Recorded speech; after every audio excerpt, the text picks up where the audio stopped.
My name is Don LeGoullon. You can just call me Don or Donald.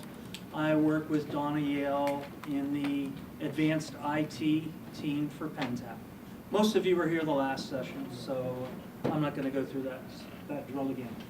Search engine optimization is the process of affecting the visibility of a website in the natural or organic listings that appear in search engine result pages. As Donna said before, Google is by far the 800-pound gorilla in the room, so we're going to focus on him. Some of the things I talk about are a little more specific to using Google as a search engine as compared to using some other search engine, whatever it might be.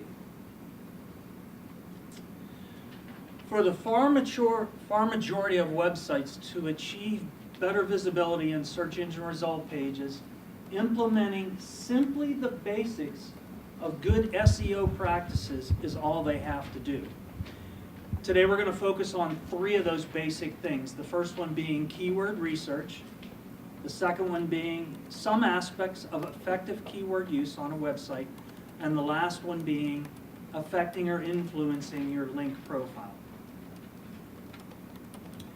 The foundation of an SEO campaign is accurate keyword research. It doesn't do you any good to focus your website on keywords that aren't the words people are searching for.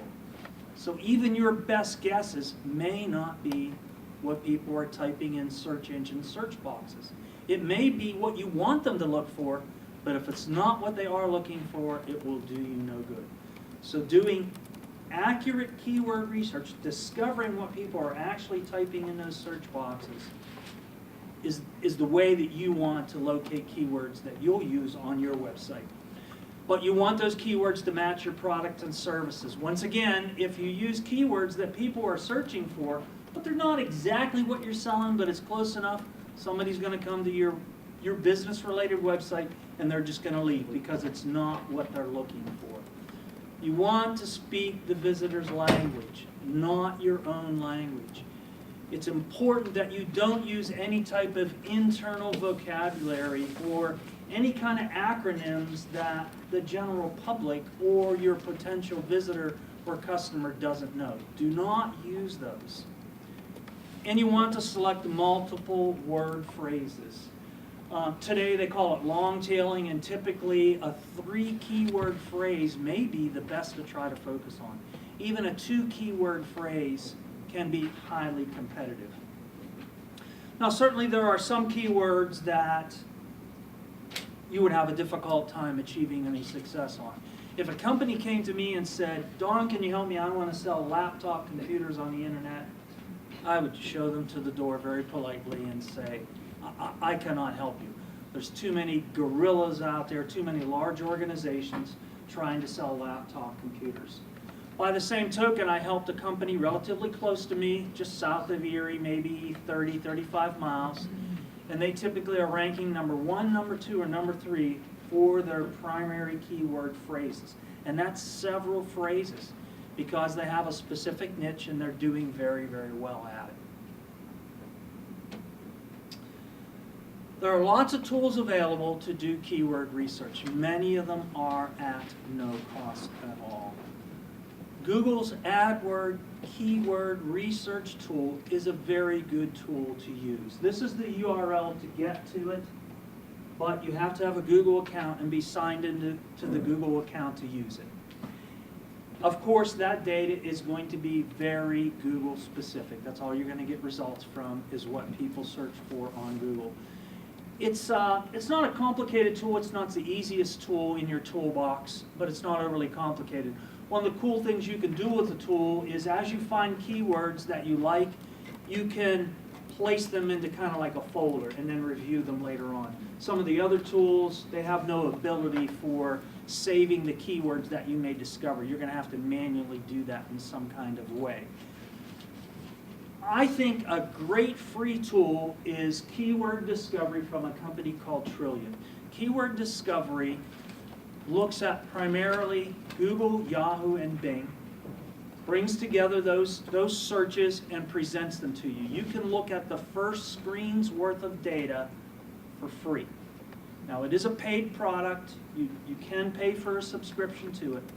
but the first page is free if you use this simple URL.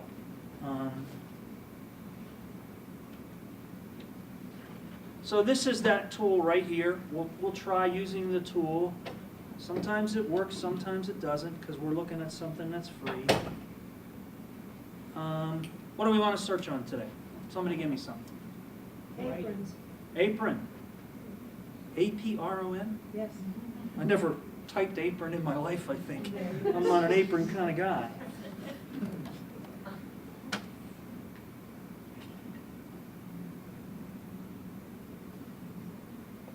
I'm assuming this thing is running. Oh, yeah, okay. When you do keyword research, you want to start simplistic. With any of the tools, if you start too specific, you're liable to miss opportunities, because if you put multiple words in there, those words will appear in the result page. So you're restricting yourself. A while ago I had a great example, and unfortunately none of you may remember this. Does anybody remember Verizon selling the chocolate phone? All right, I see a few bobs. First phone they came out with was chocolate colored. Now, this was pre-smartphone. I don't even think smartphones existed then. The next two phones they came out with, I'm not sure what sequence they were, was a white chocolate phone and then a raspberry chocolate phone, which was a beautiful candy apple red. I loved that color. If you used this tool and typed in chocolate phone, every result that came out would have to have the words chocolate phone in it. However, back in the day, LG chocolate was more popular than the word chocolate phone. In fact, LG chocolate was 10 times more popular than chocolate phone, even though I would have guessed chocolate phone has to be what people were typing in. So what you think may not be what's real. So it's very, very important that you use some kind of tool to find some kind of numbers that reflect what are people actually typing in search boxes.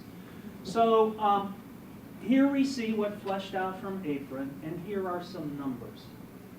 And there's a little question mark here. If you use this tool, if you want to know what the numbers are, click on the question mark. I'm not even sure what it's going to tell you, because I really don't care what the numbers mean. What I care is this one has 38 and this one has 15. So 38 certainly is more popular than 15. And that doesn't mean I wouldn't use the value of 15, Elf Apron Kids, whatever that is. It probably means something to somebody. Okay, or that one's 16. It's not that I necessarily wouldn't use that over this one, but I would use this one more if indeed both of these were equally valid to my page. The most important thing to be focused on and remember when you do keyword research is don't bend or skew your message to fit what you think is a better keyword, because this thing has 38 and this thing has 15. I'm going to use 38 because it's close enough. Don't do close enough. Stay on focus, stay on target with your product and service. When somebody comes to you with a keyword phrase, and when they land there, it's not what they're looking for, they're not going to mess around, they're going to leave and go somewhere else. If you type in a multi-word phrase up here, and eventually you may drill down to that, like we could take plastic apron. If you click on it, it brings it up and it doesn't refresh the search. I don't know why. I think it should just do that, but it doesn't. This particular tool. If you key in a multi-word phrase, the results, whenever it comes back, the words don't necessarily have to be in that same order. So here they are in the same order, but we see they're separated. So those of you that know about using the double quote key when you're doing searching to keep words in sequence, that won't work in these tools. Even if you put the double quote in there, it won't enforce it. So the results could be in any type of sequence. I think this tool is one of the best tools. However, there are a lot of other tools out there that you could use to do keyword research. The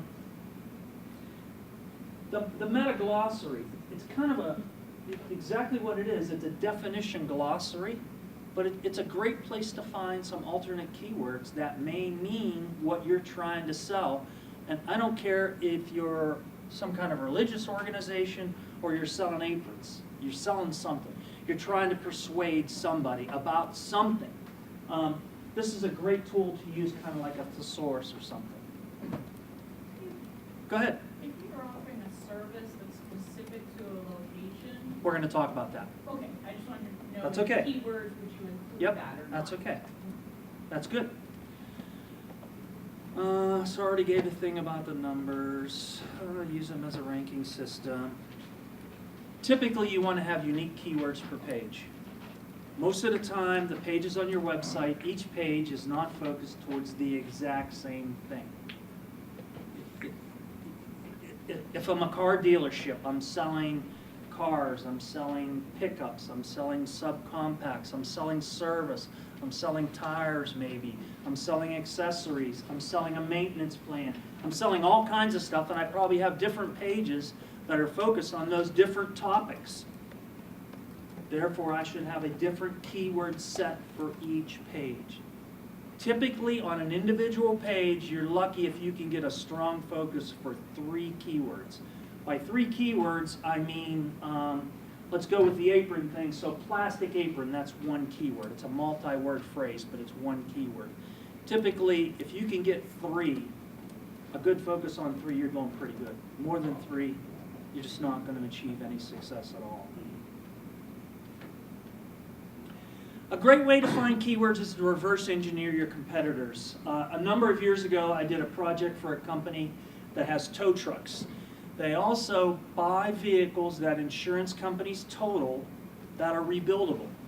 Insurance company really only totals a vehicle because it's cheaper for them to total it. Unless the thing's really trashed beyond repair, they look at the repair cost and they look at the payout cost. Whichever one is cheaper, that's the way they're going to do it. So this company would buy totaled vehicles and rebuild them themselves and sell them to individuals, or sell them to auto body shops or other individuals that would rebuild them themselves. We did some reverse engineering of their competitors and found some great keywords. However, we took those keywords and validated them against one of those search tools to make sure there was good numbers on it. So we verified the results that we saw.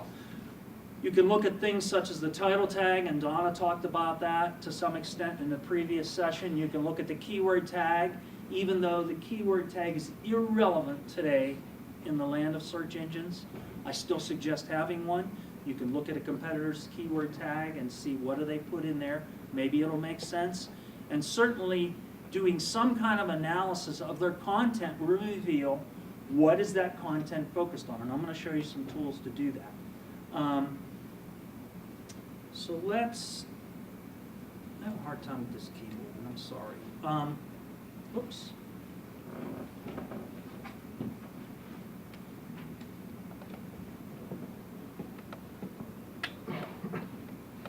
I thought it would do that.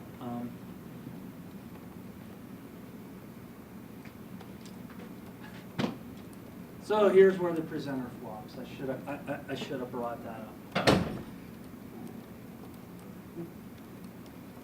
You guys want me to show you this, or you just want me to tell you what it does? Show us? Oh, I knew you were going to say that. And it's actually one of my favorite all-time tools, too.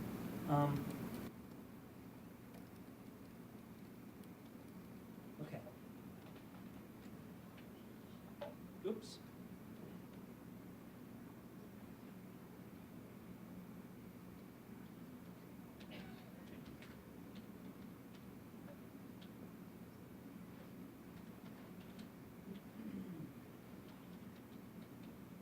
It's a very long URL, unfortunately.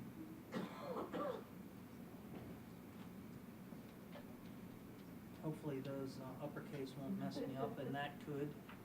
I'll probably go back and fix that.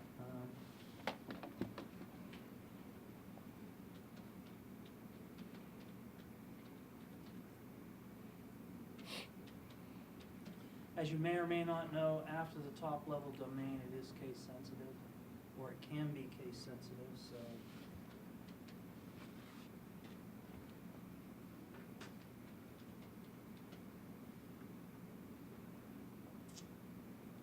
Cross your fingers. Okay, anybody want to give me a domain? If not, I have one. FASTA, FASTA FASTA -co.com. CO. Oh, I didn't put in the caption. FASTA -co.com. Yes, sir.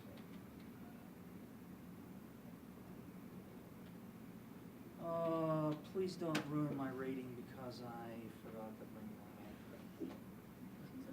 up. Okay, this particular tool does a lot of different things. Some of it kind of good, some of it not so good.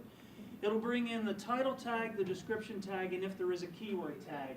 It presents them to you, it gives the length, it gives you the content, the length and the content. There's no keyword tag, so it's not showing it. It looks for stop characters like a backslash. That wouldn't be a good thing to put in any of those tags. Then it gives a relevancy rating. So we see here's 41 characters. If the length is more than 80, this thing will choke, but 80 is far, far, far too long. And we'll talk about that. And I think here it looks at 250, but I'll briefly discuss the description tag, which really doesn't have much meaning anymore at all. And again, gives a relevancy rating, and it would do the very same thing for the keyword tag if there was one. So the problem with this relevancy rating, it sounds kind of cool. Wow, my title tag's 100% relevant to the content. Let me show you how this thing can be tricked unreal. I could have a page with 5,000 words, and I would probably repeat the word the quite a number of times. I can make the title tag the word the. It would say, oh, it's only 3 characters long. That's good. It's not too long. There's not any stop characters. And it's 100% relevant because I find the word the all over this page. But the fact is, having a title tag as the word the is pretty stupid. So the relevancy aspect kind of falls on its face. You have to look at it and determine, is it really valid? Does it make sense at all, what we find there? Same thing true for the other tags. Now the description tag, why it's not so important. Google started this a while ago. If you type in a search term, and that search term is not found in the description tag, you probably won't get any of the description tag to show in the search engine result page. If that search term is in a description tag, you'll probably get some of it to show, and then he's going to go look at the content and bring a snippet of that content in. So it used to be the description tag, you could dictate it. You cannot do that anymore in the land of Google. And it even goes so far as the title tag. If the title tags you have on your pages are pieces of garbage, or as Google would feel or determine that it is not as relevant to the page as it should be, he'll overrun them for you, and you can't even dictate the title tag every time. I've seen title tags that, in my opinion, were good, and Google still overran them. We're going to talk a little bit more about title tags. So there's some other reports down through here, title tags and anchor tags. That's a lot of anchor text. Is that a good thing or a bad thing? Some headings.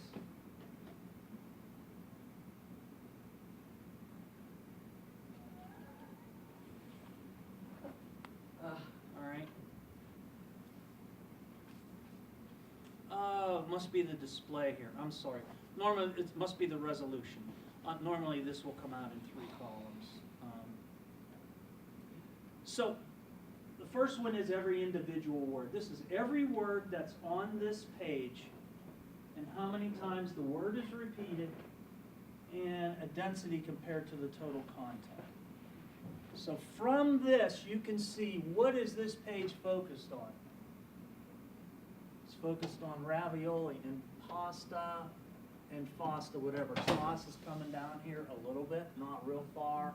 Olive a lot less, asparagus a lot less. So it doesn't matter what this page may appear to be focused on. If I look at it from the search engine, this content has a huge impact on what it really is focused on.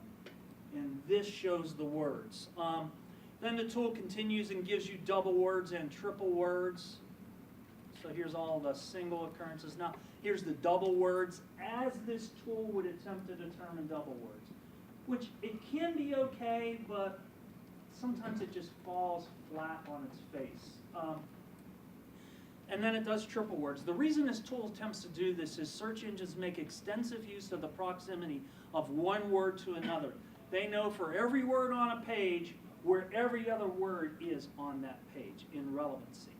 So it's important when you have a 2- and 3-word keyword phrase that you try to keep those words in the exact same sequence every time that you use it, because that is going to give you the higher ranking, thinking that that's what you're focused on. So sometimes this tool really fails miserably at the double and triple words. Wine, find, co, fresh, home, blog, a lot of that stuff just doesn't make sense. This is, search engines make a full list, every word to every other word on the page. So kind of a cool tool. I have a lot of other tools that do the very same thing. Some of them present a cloud of words. The bigger the word is in that cloud, the more that page is focused on it. The smaller the word, the less it's focused on it. I kind of like the numbers. What's the take-home message for a website owner regarding the density? Like, what are you looking, like, what does it mean? A lot of people wonder, and then we're skipping around, but I'm going to let it happen. Some people say, oh, you know, like a 5% density is pretty strong. Some people say 10% is over the top, which I would think 10% would be. That would say every 10th word is this word or this phrase. What you want to do first and foremost, and we're going to come to that point, is write to the visitor. You don't want your content to get to the point that you have repeated some specific word or phrase so many times that it appears to the visitor what I call sickening sweet. Like if they say plastic apron one more time on this page, I'm out of here. I'm going somewhere else. This is crazy. These people are idiots. Look how many times they keep saying it. You know, always, always, always write to the visitor first and foremost. Google's not going to give you any money. In fact, if anything, he wants to take money from you in a pay-per-click program. The visitor, the person coming to your website, that's where you're going to potentially get some money or some interaction, whatever that might be. So it should not get to the point that it's sickening sweet. I wouldn't focus on numbers. I wouldn't focus on a percentage. I would focus on how does it read to the visitor. Now, it would be very, very important, in my opinion, that once you've created some content for your website, that you give it to somebody you trust and say, would you please read this and be honest with me. Tell me, does it sound okay? If you want that person to be me, you go ahead and send it to me. I'll not be your yes boy. I never have been and I never will be, right, Donna? I'm nobody's yes boy. If I don't like it, I'll tell you. I might tell you, you need to, I can tell what your keyword is here and you need to repeat it more. Or I might say, you repeat plastic apron like 32 times on this page. Really? You think that's going to work?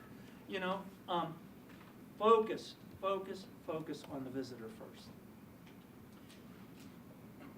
So I don't have a percentage number, and I don't have a quantity number.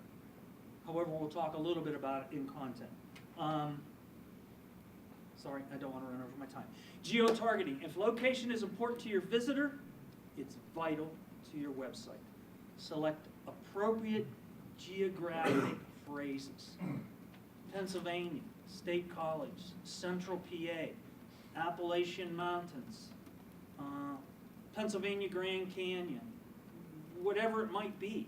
Erie, PA. Hey, I'm an Erie, PA business. That's where people come to get to me. Think like a searcher. No one spells out Pennsylvania. No one. I see people spell out Pennsylvania. It's like, really? I can't even hardly spell it. I can't. Good thing we got spell check. F7, Yeah. spell check. Can I ask a question about State College? I know searching for items here at State College frequently give results for college, state.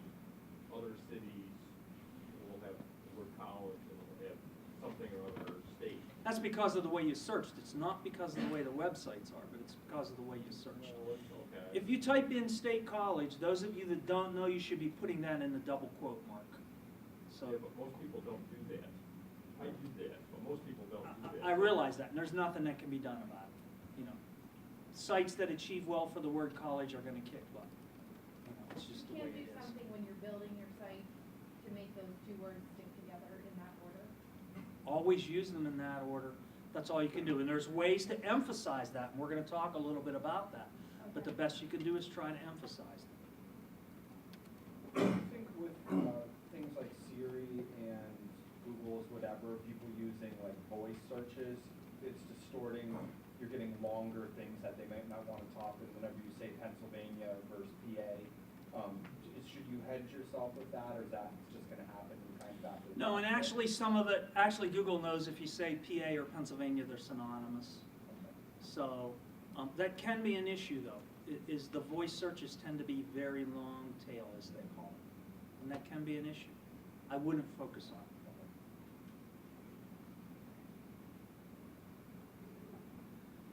Navigation links. It's best if your navigation links on your website, your menu, can be keyword rich. You can make a button be words or text over a background image. So don't make like your products page products.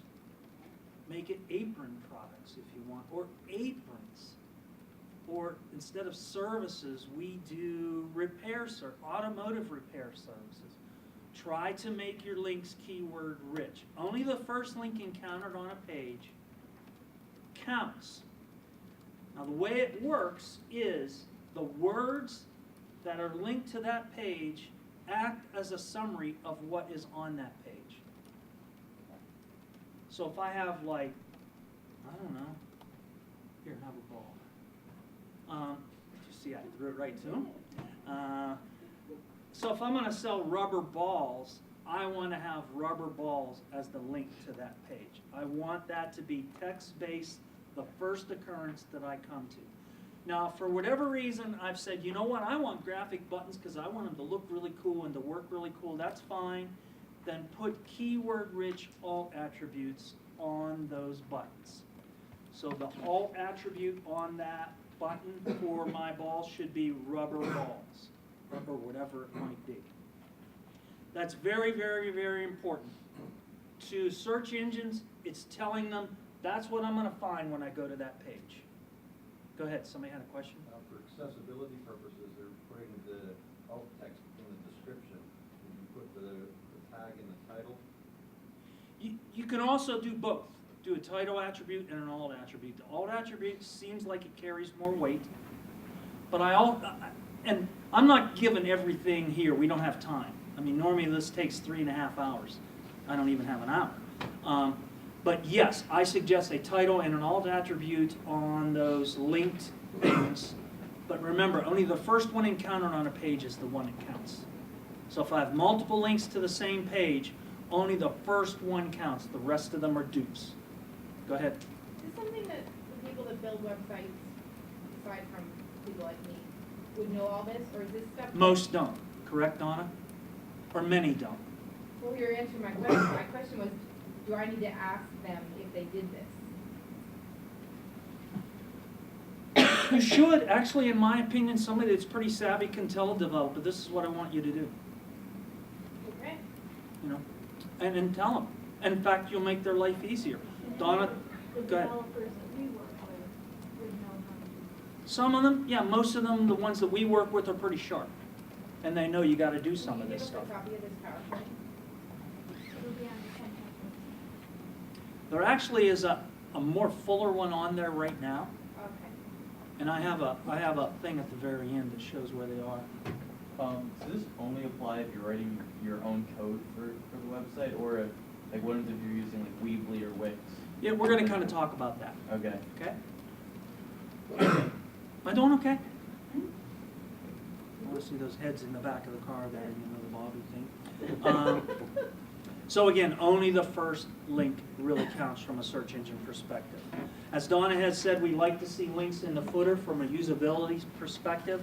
The same links I got in my navigation at the top in the footer, but those ones aren't going to help you from a search engine perspective. Back in the day it would, but not anymore.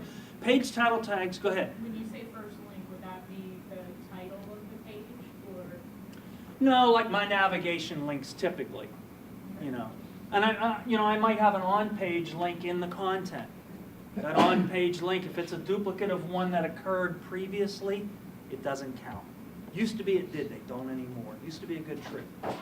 Page title tags, they're the third most important thing to get right from a search engine optimization perspective. And it's a great first place to start using your keywords. Some development tools, some junky ones, however, hinder the creation of title tags. Sometimes it's the page name becomes the title tag, and you can't do anything about it. Most tools, though, do allow you to custom specify that title tag. And Donna kind of talked about this stuff already, that every page should have a unique, it must have a unique title tag. If they are not unique, you're going to get penalized. You can view all of your own title tags by this particular command. So, I'm just kind of doing some of this. I'm trying to pay attention to my time. I got it right here. Give me that site again there. FASTA FASTA. code.com.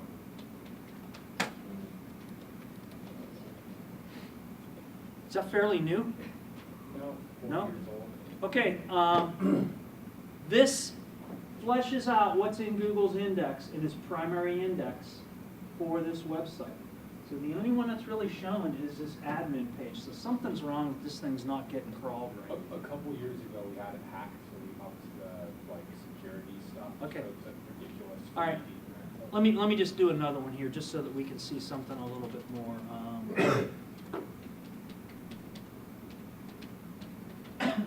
So it's interesting to see what's out there. So here we see a title tag that's too long. Truncation has occurred. Now, the title tag has a huge influence, obviously, on click-through rates. Unless you're a lot different than me, and hopefully you are at least some different than me. But, I might look at the blue line and that's enough, and click, I'll go. I might look at the blue line and say, I don't want that, and go to the next one, whatever I might be looking for in a list. So the blue line is the title tag of the page and has a huge impact on click-through rates. So you want to make those as good as you can. All of these are too long. We see some squeezing going on by Google, not liking some duplication. He's overriding some of these, unfortunately. But if you make this thing good enough, it may cause somebody to click in. Now, Donna said before it used to be 70 characters, but it's down to about 61. I got a cool tool. Oops. I'm not so good with this here. I'll go forward to that. This little tool here, Google now does it by pixels. So if you have a W, a capital W, if you have a period, it takes more or less space in the display area. This little tool, and I've tested it, and I cannot get it to fail. It seems dead on perfect to what Google will display. So you can go into this tool and type in a title tag, and it'll show you whether it'll fit or not in Google's result page. So really a cool little tool.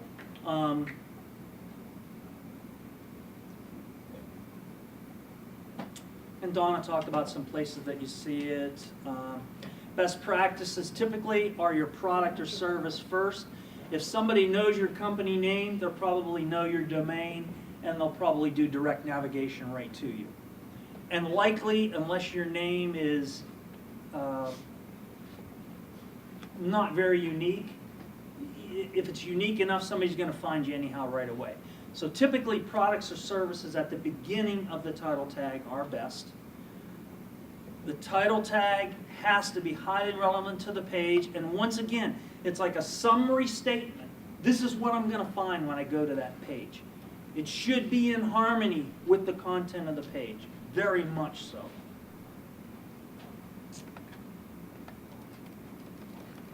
So I did a search for 396 Stroker. It's an engine I'd like to buy for my car. And here was 2 title tags that fleshed out. This was a good example. It has pretty much what I typed in right up front. This one, not so much. It's clean down here. So and these are 2 different websites. If this is what I was, or pages, if this is what I was focused on, 396 Stoker, this page has a chance of achieving better ranking from the title aspect of it. If I said, that's my primary keyword, this one is better than this one because it's up front more. Although it would be better if that was gone.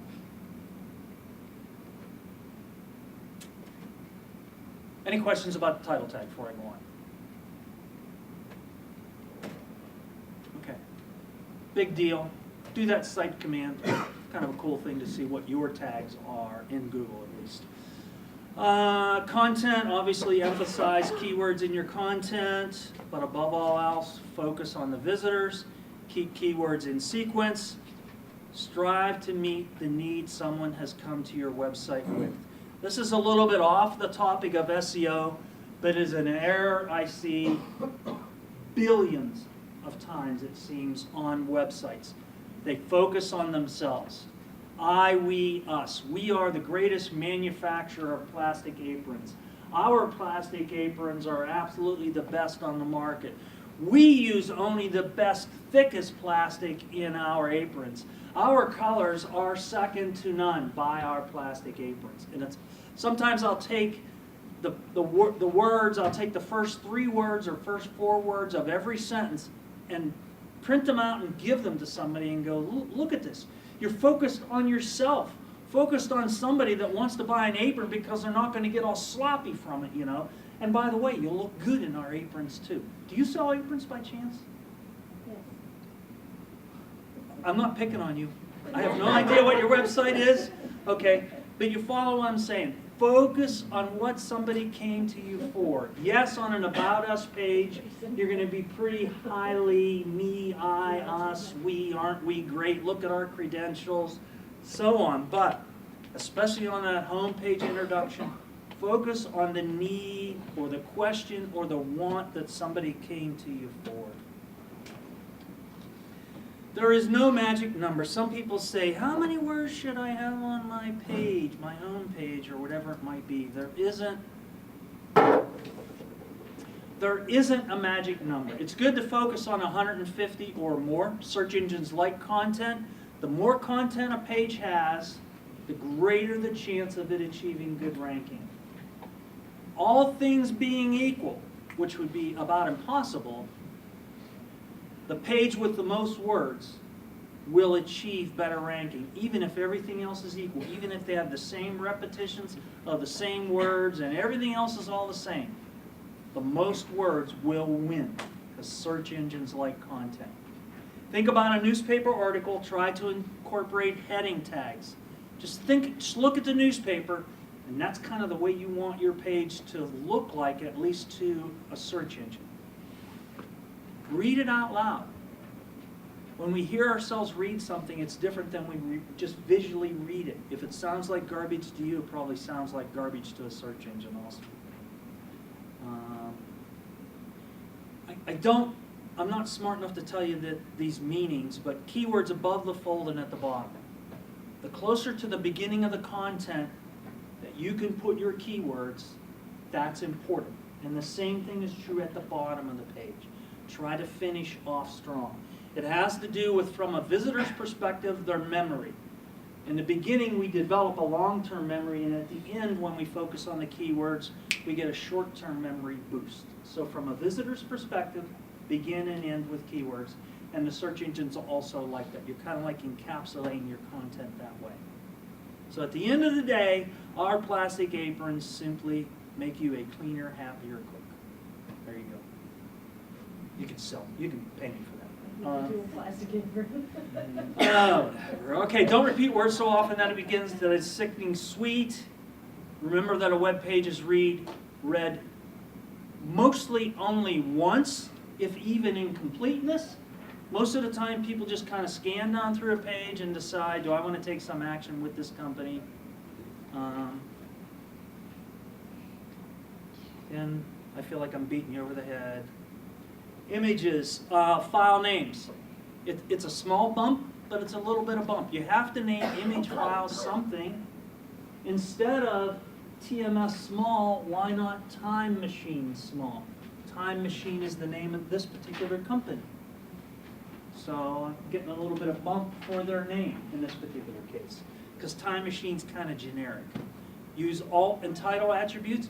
Google itself does alt and title attributes. Look at that. This is what fleshed out for this cool image that was on the birthday. You know how they do those. What is an alt attribute?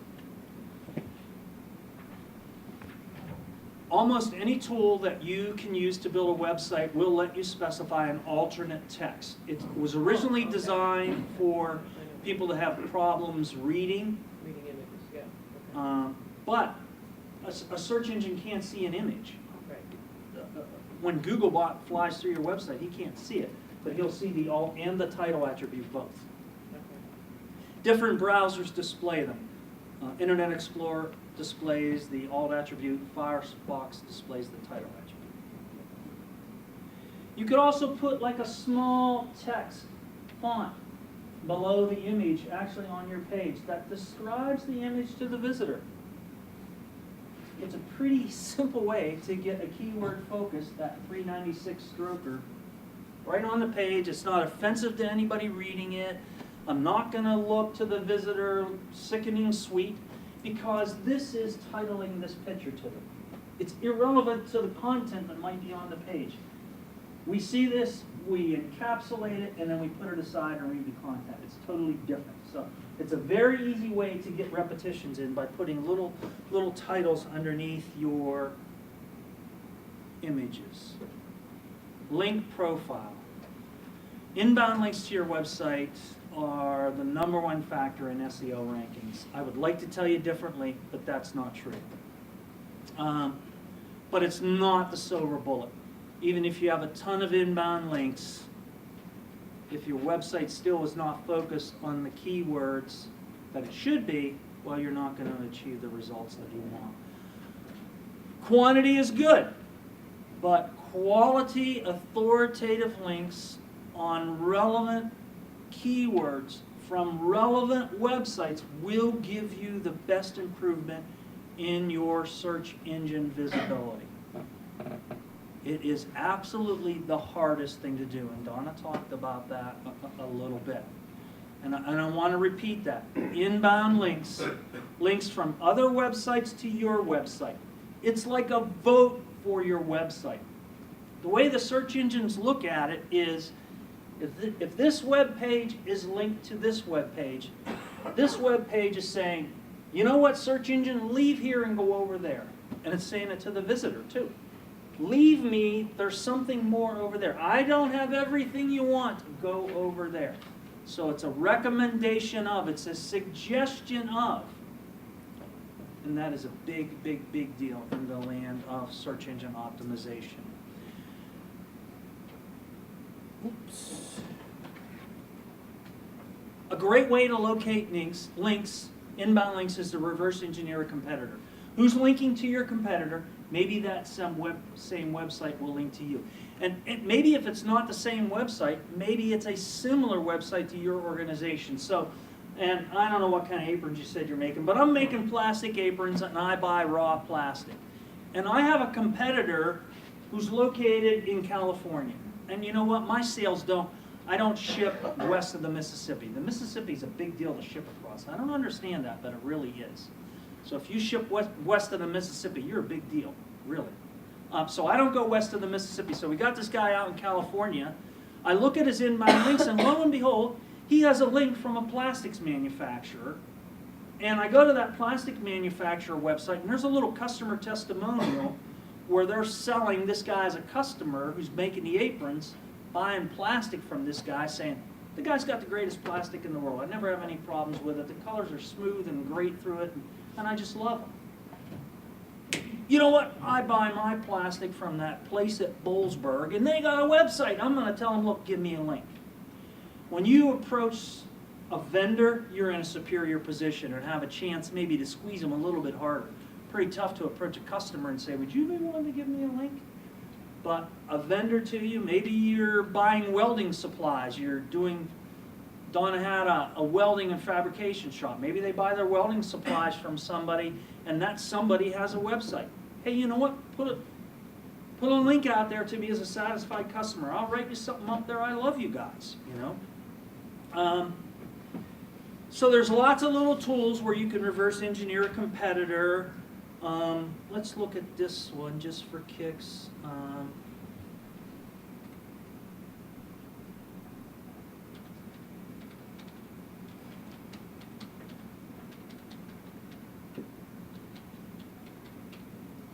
Oops. So this is another Google operator. So what I said is, Google, go find www.metasmfg.com. Forget that it happens to be his domain. I just said, go find that. And the minus site says, I don't want any results from metasmfg. I'm just manually typing in something you can do as an advanced search. But this might be a way, just for kicks, hey, I want to look for a plastic apron, minus site www. And I don't know your name, so let's hope I don't hit it. JillsAprons.com, because I bought hers once and I don't want anything from her, okay? So I'm just eliminating the internal links. That's what I'm doing in this particular case. All of the page-to-page links, I would see the home page linking to the About Us page, yada, yada, yada. So I said, throw those away. So these are all websites that have that as content. Now, unfortunately, it isn't necessarily linked, and I know for a fact this one is not linked. It's just a piece of text. So you have to kind of weed through these, but this is a great way to reverse engineer a competitor.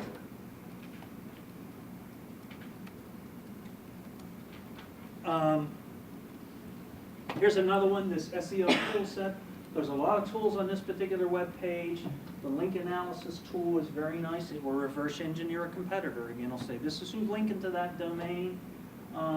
This is another one. And the resource that will be on the Penn website will have a lot more resources that you can reverse engineer a competitor. You can try to locate directories or industry-focused websites, but those tend to be of low value. What you can do is do some searches like this, in double quotes, submit a website, double quote, space, double quote, and plastic aprons, double quote. So what I'm telling Google to look for is, find a website that has on it, submit a website, or suggest a website, or add a link, or whatever it might be, and my particular keywords. This is monotonous. I mean, finding links is like blindingly monotonous. I suggest if you're going to get serious about improving your link profile, that you spread it out over time. There's this thing that they call link velocity, and you want to be careful that Google doesn't wake up one day and find 400 links to this page that he didn't have 3 weeks ago. If he does, he's liable to think, you're messing with me, you're manually doing this to me, you're trying to influence your ranking, and I don't like it, and you could get penalized. So if you're going to do this, and this is the most important thing you could do, I suggest pick a day a week maybe, and today's Tuesday, right? I lose them all. Tuesday afternoons, I'm going to spend 3 hours looking for links. Every Tuesday afternoon, that's all I'm going to do it. Once a week, 3 hours. You won't go crazy, and you won't trick, the search engines won't suspect any trickery. We're going to skip that.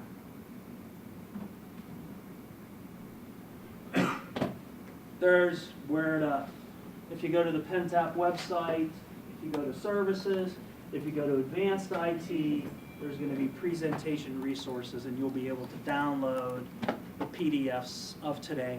There's also an SEO document out there, which is my document. I'm not going to leave it up there very long, so if you want it, you better get it in a couple days. Along with Pardon me? along with SEO assistance, we do websites. Yeah, we do website assessments at the bread and butter. We rip a website to shreds, identify strengths and positives, as well as weaknesses and opportunities for improvements. And we do hundreds of them, and people love them. We are merciless, but I hope our clients want us to be merciless. We're not your yes boys. We try to be true to what we think is the truth or best practices today. And there's our contact information. Again, Thank you for letting me screw up a little bit. For those of you that are doing your little green, oh, pardon me, orange buttons? Blue buttons. The wall's blue back there. I'm stuck on orange. Yeah, the little blue dot, you want S1N. Please complete your evaluations. Please score me very high. And you can put them up here on the table. Thanks a lot for coming. Yeah. Can I borrow your pen? Can I borrow your Am I going to be a pen? paid thing? Thank you. I'm hoping. No. No paid rankings, sorry. Thank you.